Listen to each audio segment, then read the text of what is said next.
oil is likely to grow. A major earthquake struck southwestern Haiti early Saturday, collapsing buildings and historical cathedrals in a nation still struggling to recover from a devastating quake that left more than 300,000 dead over a decade ago and was already in chaos after a presidential assassination last month. At least 225 people have died, according to Haiti's Office of Civil Protection, which manages the island nation's disaster relief. But the U.S. Geological Survey, issuing a red alert for the disaster, estimated fatalities could stretch into the thousands. High casualties and extensive damage are probable and the disaster is likely widespread. Past red alerts have required a national or international response, the survey said. The USGS placed the quake at magnitude at 7.2, as did the Puerto Rico seismic network, with the epicenter about 75 miles west of the capital of Port-au-Prince.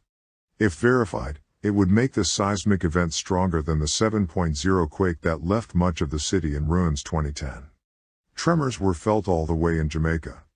There were reports of deaths, injuries and panic in several cities along the Tiburon, the country's southwestern peninsula. It's less densely populated than the capital, but images posted on social media underline that there could be many more casualties. Some showed collapsed homes and the Catholic cathedral turned to rubble in Les Anglais, which is part of Jérémie in the Grand Anse region. Claude Perpetti, Haiti's chief seismologist, said that the South and Grand Anse regions had been considered the least at risk for quakes. For me, this was a surprise and it shows us that an earthquake is something that is totally unpredictable, he said. There was nothing to say that this morning there would have been an earthquake and it would have occurred in this area. He said the damage might not be as widespread as the 2010 quake, but warned aftershocks would still topple buildings. This is why we are asking people not to run back into buildings, he warned. Wait on the evaluations. Prime Minister Ariel Henry, who declared a state of emergency for 1 month, was touring the damage with the United Nations Humanitarian Air Service and planned to brief the public Saturday afternoon. For those affected, the experience of yet another major earthquake was terrifying. Former Haiti Prime Minister Rony Smarth, who lives in Cavalin in the south, said he was at home when he felt the ground rumbling.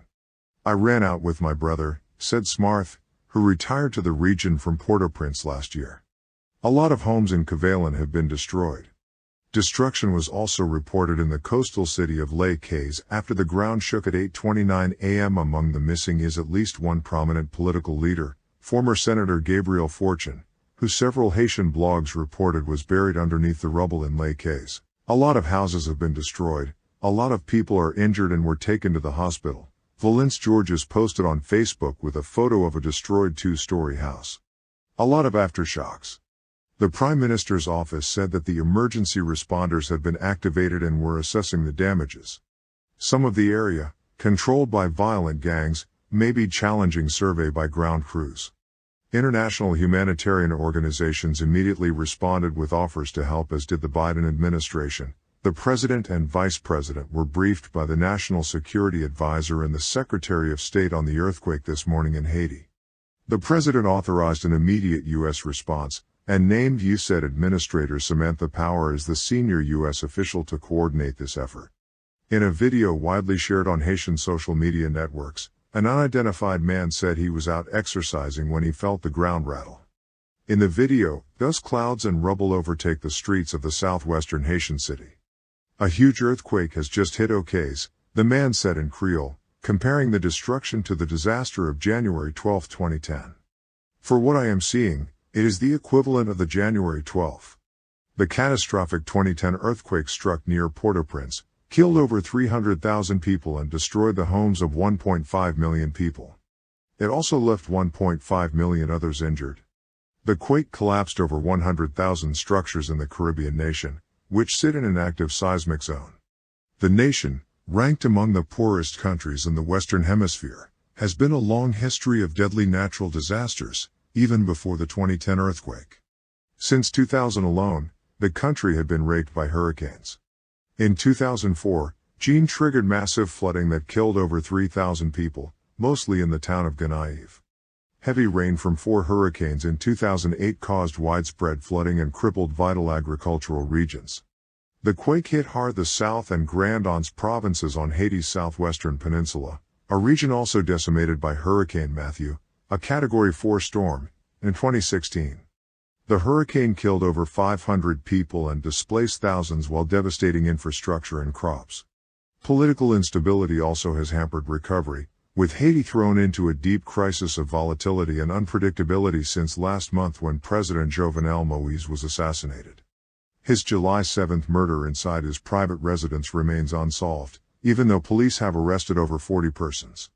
On Friday, the judge put in charge of further investigating the assassination plot and bringing charges against those arrested withdrew, citing concerns for his safety and a lack of security. Making emergency response even more complicated is that the 4 regions struck by the quake has been cut off by violent armed gang warfare at the southern entrance of Haiti's capital. Since June 1, the gang clashes have forced the displacement of over 16,000 Haitians from their homes in the poor neighborhood of Martissant. If that wasn't enough, Haiti is in the cone for Tropical Storm Grace, which could be approaching by late Monday. This is one of the most untimely things that can happen when it comes to Haiti, said Skylar Badenoch, CEO of Hope for Haiti, a local charity that employs about 60 people and provides health services. There is a tremendous amount of worry for the safety of our team and their families and what this means for the country and the region, Badenoch said. The first thing we are laser focused on is trying to contact everybody on the phone, to hear their voice and make sure they are okay.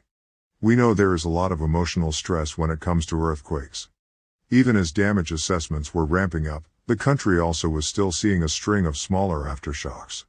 The USGS has recorded multiple additional quakes, including a magnitude 5.2 quake some 12 miles from Cavalin, a magnitude 4.1 quake about 5 miles from Petit-Trou-de-Niep, and a magnitude 4.4 quake about 2 miles from Akan. All originated near the epicenter of the first earthquake Saturday morning. Aftershocks are a common occurrence following big earthquakes but unnerving for residents and potentially dangerous in areas with heavily damaged structures. The U.S. Tsunami Warning System also forecast hazardous tsunami waves along some of the Haitian coastline, with waves 3 to 9 feet higher than the average tide height possible. Videos show water flowing through lakeways, as people ran through the streets asking where it was coming from. Haiti has 2 prominent fault zones. A continuation of the septentrional fault runs through the north of Hispaniola, while the Enriqueo Plantain Garden Fault Zone runs through the south of the Major Antille. The Saturday morning earthquake happened over the Enriqueo Plantain Garden Fault Zone, where the magnitude 7.0 earthquake struck in 2010. It is an event that is possibly related to the event of more than 10 years ago, said Victor Huerfano, director of the Puerto Rico Seismic Network. It's the same fault. The Puerto Rico Seismic Network continues to study the event and monitor the region for aftershocks.